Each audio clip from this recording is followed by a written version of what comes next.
Hello students, welcome to all of you in e-learning program organized by Shri Gnan Manjari Vidyapeeth. Today we are going to learn Sanskrit subject chapter 6 Kast Khandah, a piece of wood. Last lecture में हमने fifth chapter जो है वह complete किया था. Now we are going to learn chapter 6 कास्ट खंडः, a piece of wood.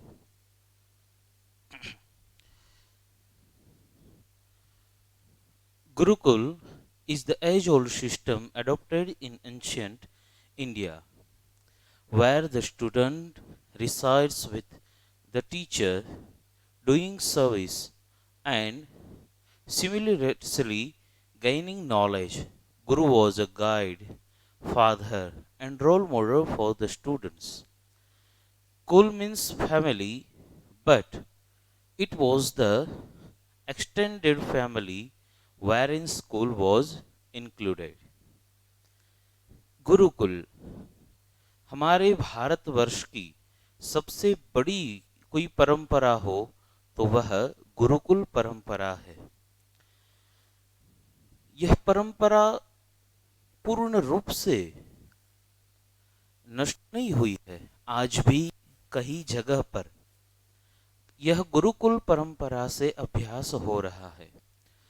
Gurukul एक ऐसी परंपरा की शास्त्र में जिस तरह से बताया गया है कि 4 आश्रम जीवन के 4 पार्ट्स है. 25 ईयर्स तक ब्रह्मचर्य आश्रम यानी कि 25 साल तक सभी को पढ़ना होता है. 25 साल तक पढ़े, फिर 25 साल है तो 26 से लेकर 50 साल तक गृहस्थाश्रम का पालन करे. फिर 50 से ऊपर वानप्रस्थाश्रम कहा गया है और फिर संन्यास आश्रम. तो ये जो 25 साल तक पढ़ने की बात है, तो जब बालक के पहले के समय में यज्ञोपवीत संस्कार होते थे, उसको जनेऊ दी जाती थी, उसके बाद उसको वेदारंभ पढ़ने के लिए भेजा जाता था. किसी भी वह वर्ण का हो, ब्राह्मण, क्षत्रिय, वैश्य, शूद्र, किसी भी वर्ण, सभी को यह संस्कार किया जाता था पहले के समय में. और फिर वेदारंभ संस्कार यानी कि उसको पढ़ने के लिए भेजा जाता था.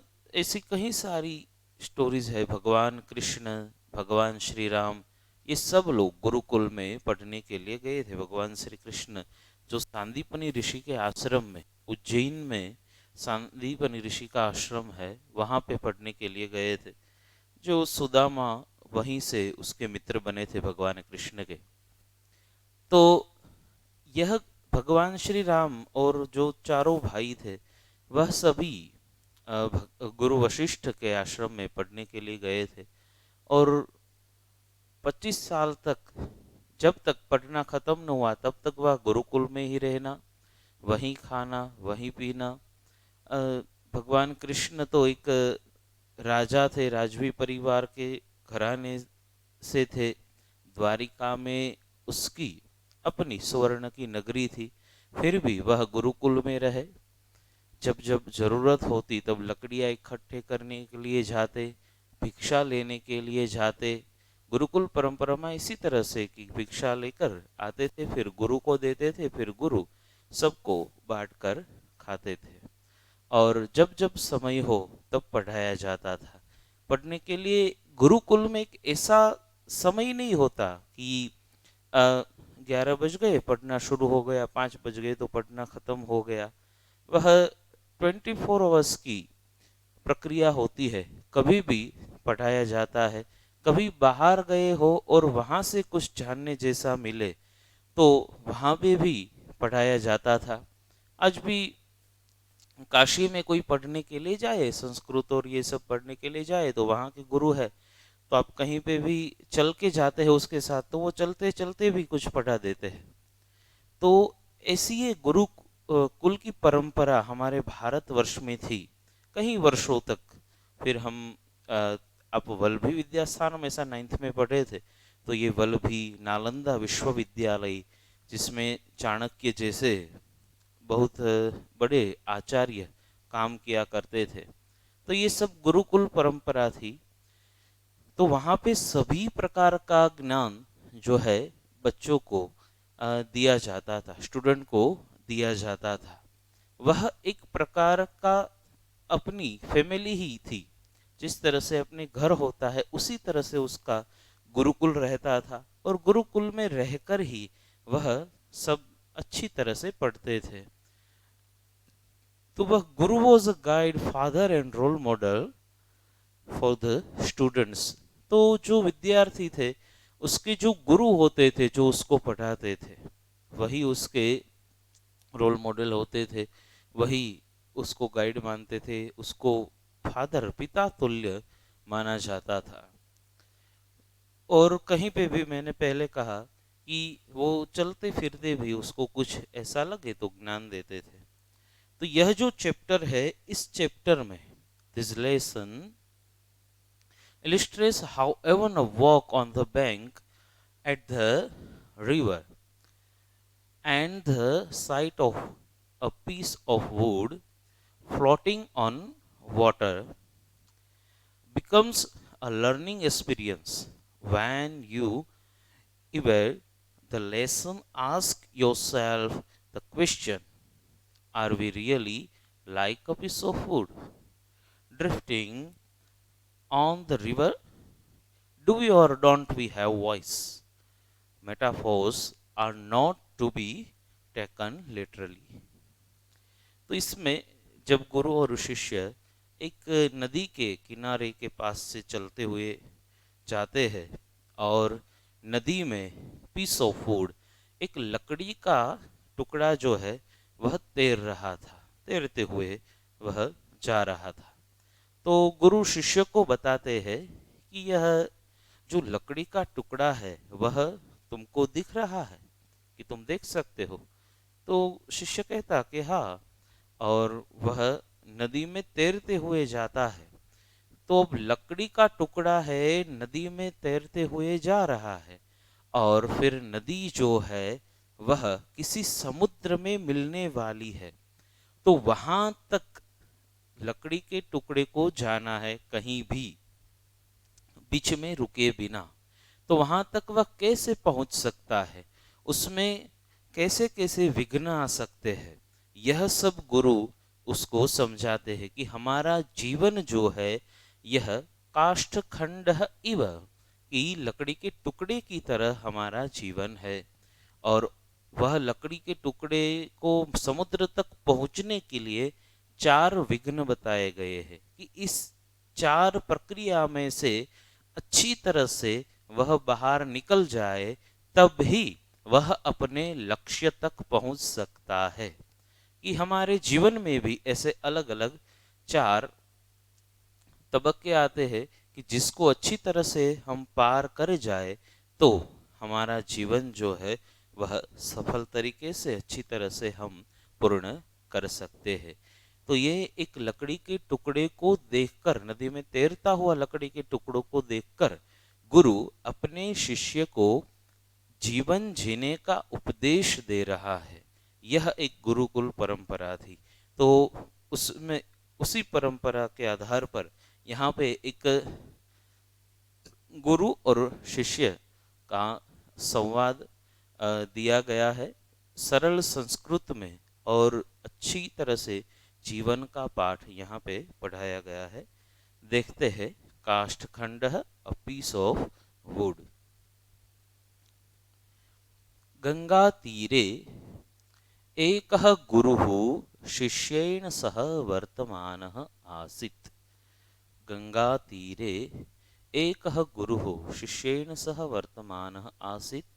A certain preceptor was wandering about on the bank of the river. Ganga Tire, तो bank of the river with a disciple यानी कि शिष्य, प्रिसेप्टर यानी कि गुरु, गंगा तीरे यानी कि bank of the river, Ganga और बैंक ऑफ द रिवर। सो गंगा तीरे, A certain preceptor, एकः गुरुः, preceptor was wandering about on the bank of the river with his disciple.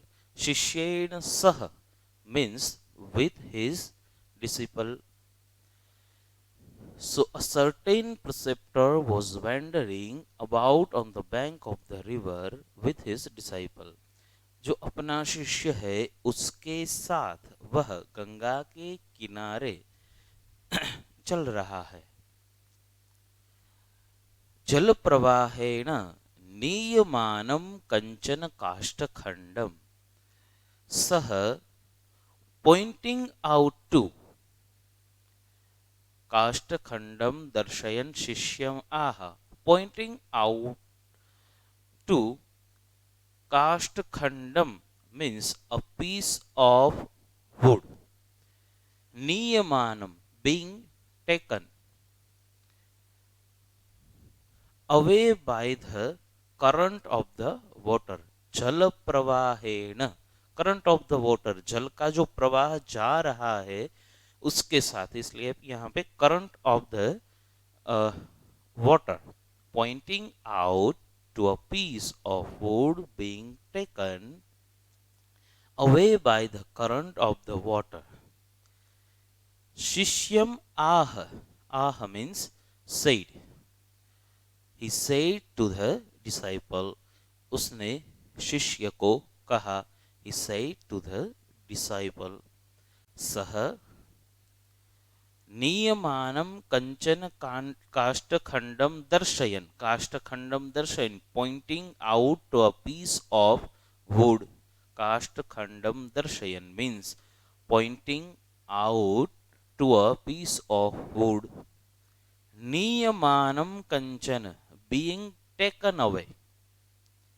जल प्रवाहेण with away by the current of the water. शिष्यम ah, he said to the disciple, उसने अपने शिष्य को, उसको देखकर अपने शिष्य को कहा. A certain preceptor was wandering about on the bank of the river with his disciple, pointing out to a piece of wood being taken away by the current of the water. He said to the disciple, a certain preceptor was wandering about on the bank of the river with his disciple, pointing out to a piece of wood being taken away by the current of the water. He said to the disciple, शिष्यम आह, अपने शिष्य को कहा. अयम जल प्रवाहेण सह समुद्रम प्राप्स्यति. अयम जल प्रवाहेण सह समुद्रम प्राप्स्यति. The will reach the ocean. समुद्रम प्राप्स्यति means reach the ocean. जल प्रवाहेण सह with the current of water. जल प्रवाहेण सह समुद्रम प्राप्स्यति. The will reach the ocean with the current of water. परंतु but गगन मार्गे, गमन मार्गे, if on the way of its going the four obstacles. गमन मार्गे चत्वारो विघ्नाः, चार प्रकार के विघ्न गमन मार्गे जो वह चलेगा. ऑन द वे, जब वह चलेगा तो चार प्रकार के विघ्न इसमें बताए गए हैं. सो said, on the way of its going the four obstacles such being stuck up to the bank. कि चार प्रकार के विघ्न तुम्हारे, ये लकड़ी जो है, लकड़ी का टुकड़ा है, उसको जाने के लिए चार प्रकार के विघ्न आएंगे. अ करंट ऑफ वाटर, हमने देखा कि the wheel reach the ocean with the current of water, but if on the way of its going the far obstacles, such a being stuck up to the bank, कि वहां तक पहुंचने के लिए चत्वारो विघ्नाः भवेयुः। कौन कौन से चार विघ्न? परंतु, कहा कि परंतु, but the the will reach the ocean with the current of water, but if on the way of its going the four obstacles, such as being stuck up to the bank, being drowned in the water due to excessively heavy burden, गमन मार्गे तीरे संलग्नता, drown in the water due to excessively heavy burden। तो एक साथ जब वो जाता हो तब अपने तीर के पास वह मिल जाएगा। तीर को क्यों मिल जाएगा? क्योंकि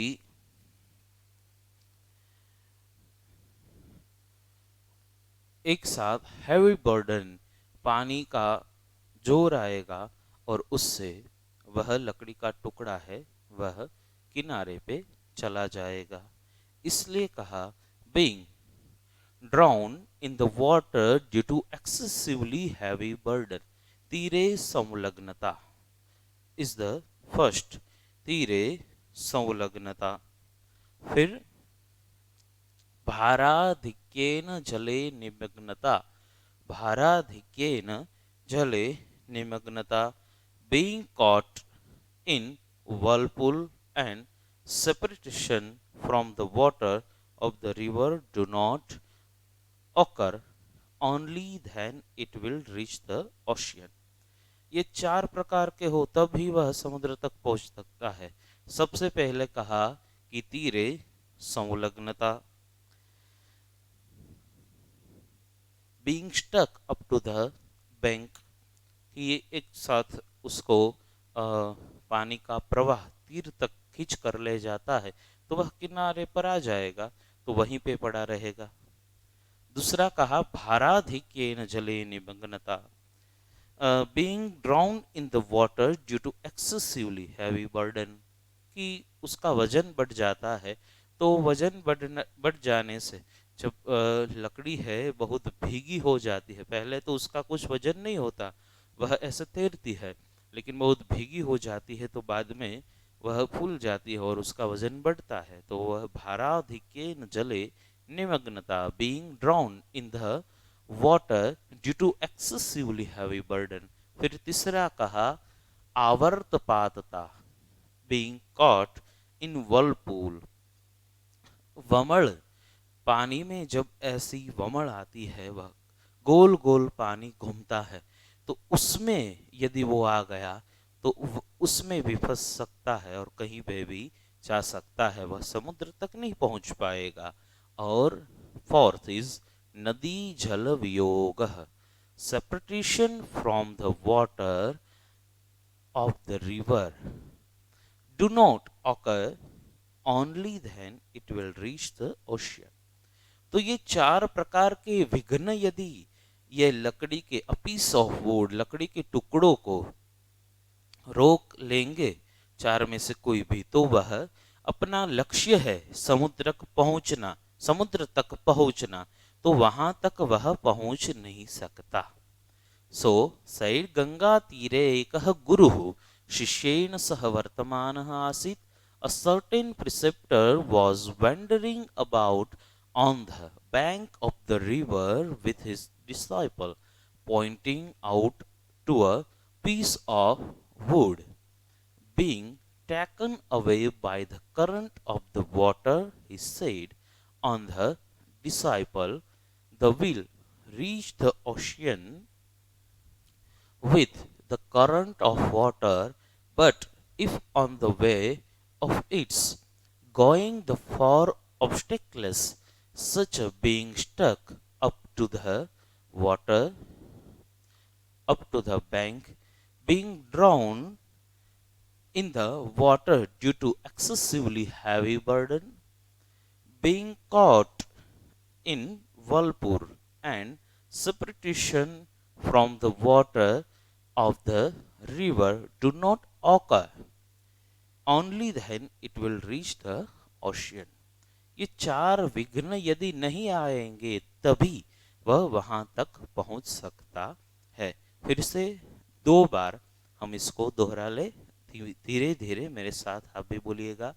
A certain preceptor was wandering about on the bank of the river with his disciple, pointing out a piece of wood being taken away by the current of the water. He said to the disciple, "The will reach the ocean with the current of water, but if on the way of its going the four obstacles such as being stuck up to the bank, being drowned in the water due to excessively heavy burden, being caught in whirlpool and separation from the water of the river do not occur. Only then it will reach the ocean. A certain preceptor was wandering about on the bank of the river with his disciple, pointing out to a piece of wood being taken away by the current of the water. He said to the disciple, "Thou will reach the ocean with the current of water, but if on the way of its going the four obstacles, such as being stuck up to the bank, being drowned in the water due to excessively heavy burden, being caught in whirlpool and separation from the water of the river do not occur. Only then it will reach the ocean." Next,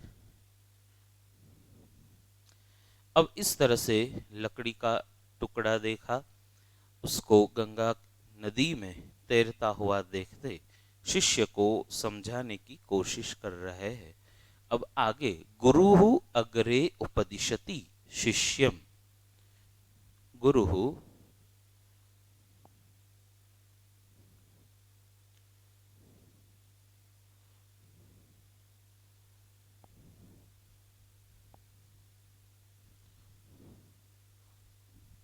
गुरुरग्रे उपदिशति शिष्यम। गुरुहु अग्रे, इस तरह से यहाँ पे संधि है।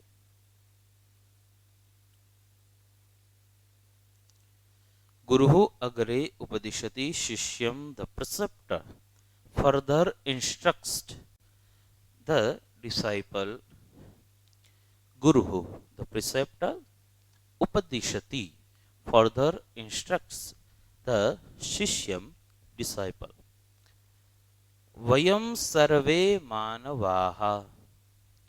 Vayam sarve manavaha, all human beings. अपि काष्ठखंडा इव। वयम सर्वे मानवाः अपि, all human beings like us are also like piece of wood. All human beings like us are also like piece of wood, कि हम सभी मनुष्य है, हमारा सब मनुष्य लोग हैं, वह भी एक लकड़ी के टुकड़ी की तरह है। गुरुहु अग्रे उपदिशति शिष्यम, the preceptor further instructs the disciple. The preceptor further instructs the disciple. Vayam sarve manavaha, all human beings like us are also like piece of wood. अस्माकं जीवनमेव नदी, जीवनम एव।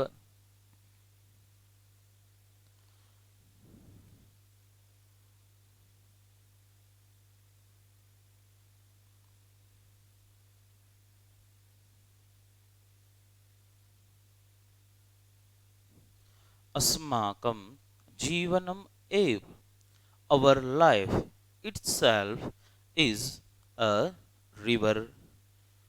वह शिष्य को समझाता है कि all human beings like us,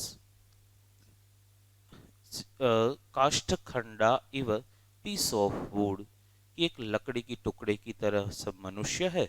और अस्माकम जीवनमेव नदी, our life itself is a river। वह नदी की तरह हमारा जीवन है। All human being like us are also like piece of wood, our life itself is a river। नदी की तरह हमारा जीवन है। परिवारः प्रवाह रूपः, हमारा जो परिवार है उसमें family is like the family is like the current, जैसे उसका करंट होता है, प्रवाह होता है नदी का, तो वह प्रवाह की तरह हमारा परिवार जो है वह है। The preceptor further instructs the disciple, all human beings like us are also like piece of wood, our life itself is a river, the family is like the current, तत्र स्नेह रूपम जलम वहति। अब इस तरह से परिवार है, प्रवाह रूप है, जीवन नदी की तरह है, मनुष्य जो है वह लकड़ी की टुकड़े की तरह है, तो उसमें जल क्या है? तत्र स्नेह रूपम जलम वहति, the water of love flow in it, कि स्नेह की तरह वह जल है। जिस तरह के एक दूसरे के प्रति स्नेह होता है परिवार में, the water of love flows in it, इसमें नदी जो है वह एक स्नेह की तरह है। The preceptor further instructs the disciple,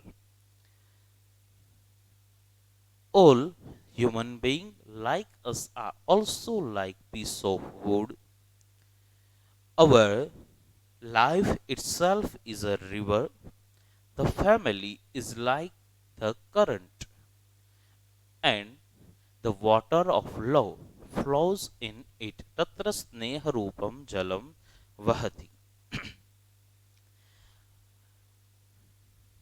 समुद्रम स्वकीय परिवारे जीवनम जीवंतः, सब लोग अपने परिवार में जीवन जीते हैं, इसलिए कहते हैं स्वकीय परिवारे जीवन जीवंतः, living life in our own family. काष्ठ रूपाः वयम,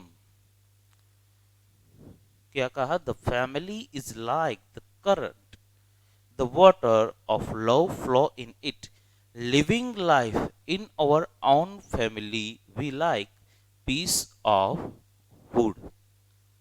स्वकीय परिवारे जीवनम जीवंतः काष्ठरूपा वयम, कि अपने परिवार में जीवन जीने वाले लकड़ी की टुकड़े की तरह हम, living life in our own family we like a piece of wood, will surely be able to reach the ocean।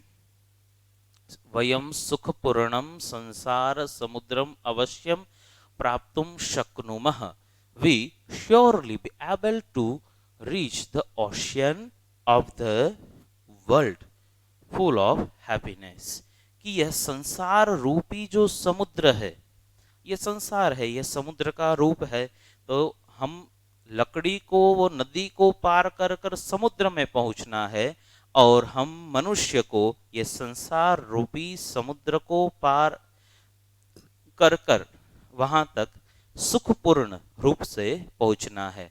तो इसलिए कह रहे हैं कि स्वकीय परिवारे जीवनं जीवन्तः काष्ठरूपा वयं सुखपूर्णं समुद्रम् अवश्यं प्राप्तुं शक्नुमः. Living life in our own family, we, like a piece of wood, will surely be able to reach the ocean of the world. Sukhapurnam, full of happiness. यदि चत्वारो विघ्ना न भवंती, पहुंच सकते हैं लेकिन कब?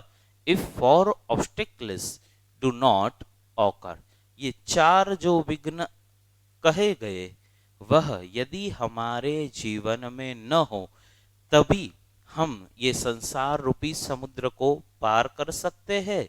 और लकड़ी को वह चार विघ्न बीच में न रोके तभी वह नदी को पार कर समुद्र तक पहुंच सकती है. The preceptor further instructs the disciple, all human beings like us are also like piece of wood.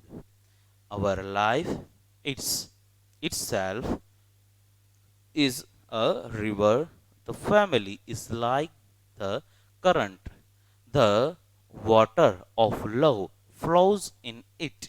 Living life in our own family, we, like a piece of wood, will surely be able to reach the ocean of the world full of happiness if four obstacles do not occur. The preceptor further instructs the disciple, all human beings like us are also like piece of wood. Our life itself is a river. The family is like the current. The water of love flows in it. Living life in our own family, we like piece of wood will surely be able to reach the ocean of the world full of happiness if four obstacles do not occur.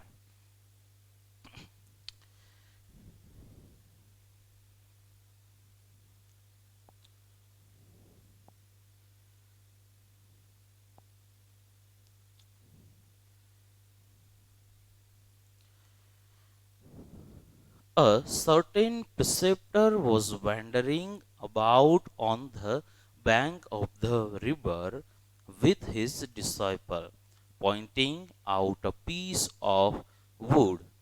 Being taken away by the current of the water, he said to the disciple, "The will reach the ocean with the current of water, but if on the way of its going the four obstacles, such as being stuck up to the bank, being drowned in the water due to excessively heavy burden, being caught in whirlpool, and separation from the water of the bank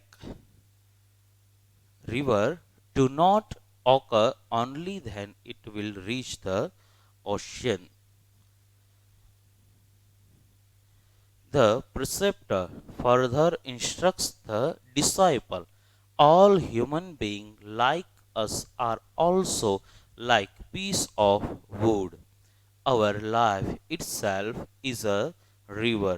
The family is like the current. The water of love flow in it, living life in our family. We, like piece of wood, will surely be able to reach the ocean of the world full of happiness if four obstacles do not occur. तो इस तरह से चार विघ्न यदि हमारे जीवन में भी नहीं आते तो वह संसार रूपी समुद्र को पार कर सकते हैं. Next paragraph. जीवने कीदृशाः विघ्नाः भवन्ति इति शिष्यः अपृच्छत्. अब शिष्य जो है अपने गुरु को पूछता है, जीवने कीदृशाः विघ्नाः भवन्ति? द डिसाइपल आस्क्ड, शिष्यः अपृच्छत्, the disciple asked, what are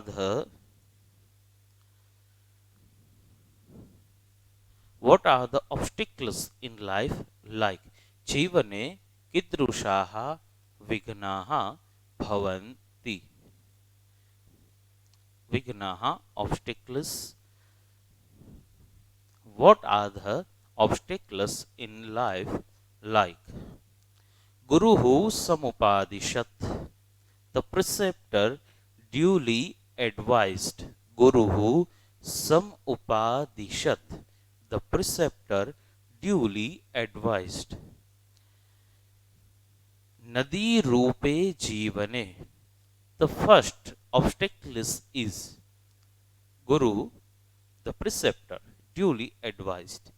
नदी रूपे जीवने आहार निद्रा भयादयः तीरभूताः सन्ति.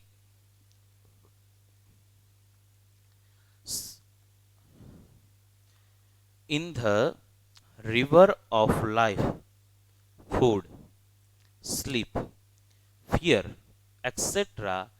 are like the banks. तीरेषु संलग्नता mean constant activity of eating food, sleeping or being afraid. तीरेषु संलग्नता नाम आहार निद्रा भयादीनां सेवने सततं प्रवृत्तिः. Stuck up to the banks means constant activity. Being stuck up to the banks means constant activity of eating food, sleeping or being afraid. देखो ऐसा कहा गया है कि आहार निद्रा भय मैथुनम च सामान्यमेतत् पशुभिर्नराणाम धर्मो हि तेषाम अधिको विशेषो. कि आहार निद्रा भय ये सब पशु और मनुष्य सब में सामान्य है. कि वह आहार हम भी लेते हैं, पशु भी लेते हैं, निद्रा हम भी नींद लेते हैं और पशु भी करते हैं. भय पशु में भी होता है और भय जो है वह हम में भी होता है. हमसे ज्यादा पशु में होता है. कई बार हम किसी पशु से डर जाते हैं लेकिन वह अपने से डर कर भागता है और हम उससे डर कर भागते हैं. तो ये जो चारों है यह सभी में कॉमन होते हैं. जीवन में आहार भी होना चाहिए, निद्रा भी होनी चाहिए और थोड़ा सा भय भी होना चाहिए.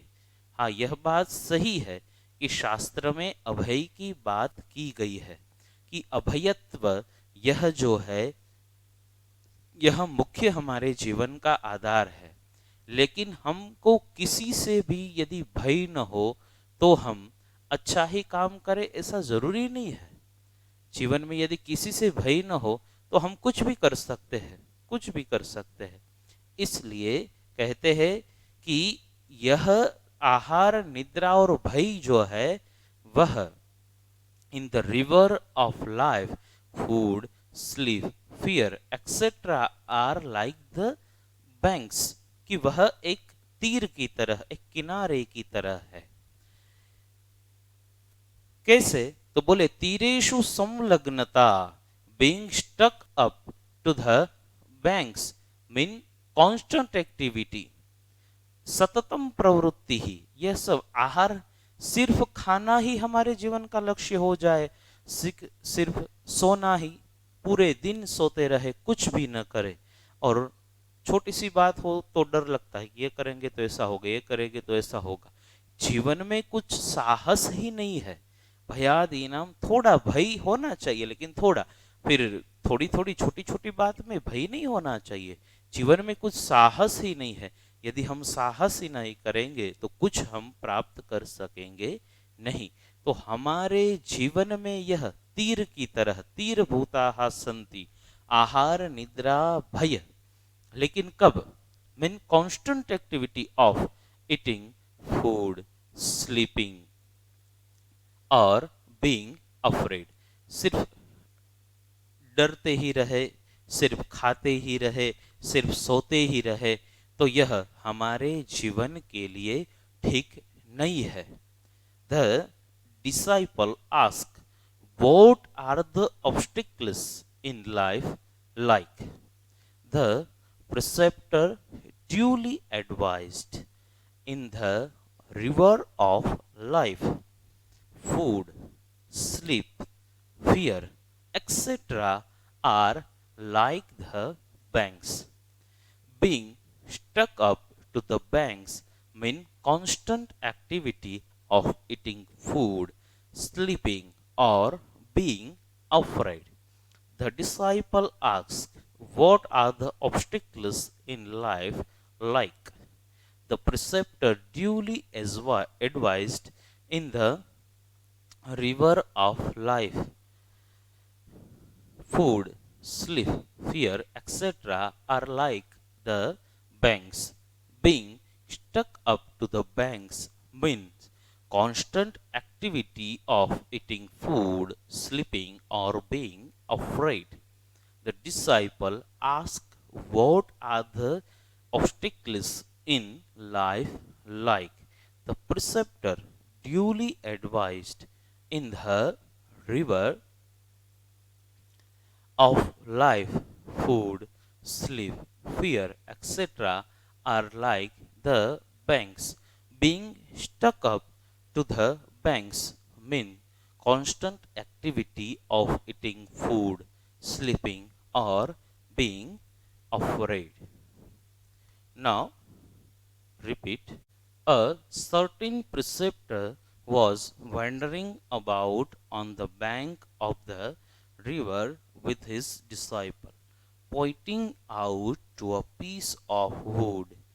Being taken away by the current of the water, he said to the disciple, the will reach the ocean with the current of water, but if on the way of itself is going the four obstacles such as being stuck up to the bank, being being drowned in the water due to excessively heavy burden, being caught in whirlpool and separation from the water of the river do not occur. Only then it will reach the ocean.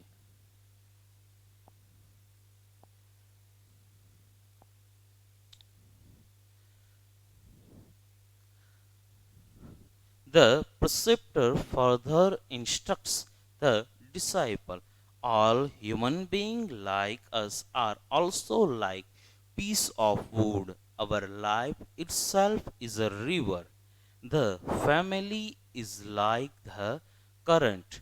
The water of love flows in it. Living life in our own family we like piece of wood, will surely be able to reach the ocean of the world full of happiness if four obstacles do not occur. The disciple asked, what are the obstacles in life like? The preceptor duly advised, in the river of life, food, sleep, fear, etc. are like the banks. Being stuck up to the banks means constant activity of eating food, sleeping, और being afraid. तो इस तरह से चार प्रकार के विघ्न, उसमें सबसे पहला विघ्न तीरेषु संलग्नता, so being stuck up to the banks, तो उसको वह किस तरह से हमारे जीवन पर आधारित है उसको समझाया कि आहार, निद्रा, ये भय, ये सब है उसकी कांस्टेंट एक्टिविटी यदि हमारे जीवन में हो तो हम भी, हमारा जीवन भी वहीं पे रुक जाता है। उससे आगे हम कुछ भी, किसी भी प्रकार की प्रगति नहीं कर सकते। तो आज हम यहाँ तक ही पढ़ते हैं। आगे के तीन थ्री जो ऑब्स्टिकल्स है वह हम नेक्स्ट लेक्चर में समझेंगे। आज जितना भी पढ़ाया, तीन पैराग्राफ जो हम पढ़े हैं उसका ट्रांसलेशन जो है वह 2 बार आपको होमवर्क में लिखकर लाना है। अच्छी तरह से वह लिखे, उसको तैयार करें, उसको याद करें। आपकी जो WRTs है वह शुरू हो गई है। एक WRT जो है आपने दे भी दी है, तो इंग्लिश में ही ट्रांसलेशन आपको लिखना है। एक बात अच्छी तरह से समझ ले, कुछ भी गुजराती में आपको पढ़ना नहीं है और कुछ भी गुजराती में आपको पेपर में लिखना नहीं है। एक ही लैंग्वेज है इंग्लिश जिसमें आपको पढ़ना है, और ग्रामर जो है वह तो संस्कृत में ही आएगा। तो इंग्लिश में ही लिखना है सभी WRT में। ये अच्छी तरह से आप सब लोग याद रखें। इसलिए होमवर्क में मैं ट्रांसलेशन लिखने के लिए देता हूँ, यहाँ पे 2-3 बार उसको दोहराता हूँ। आप साथ में बोले तो जितना बोलेंगे उससे अच्छी तरह से आप याद कर सकेंगे। तो एक बार देखकर लिखे और फिर दूसरी बार अपने आप याद करके लिखने का प्रयास करें, जिससे वह अच्छी तरह से आपको याद हो सके। Thank you very much.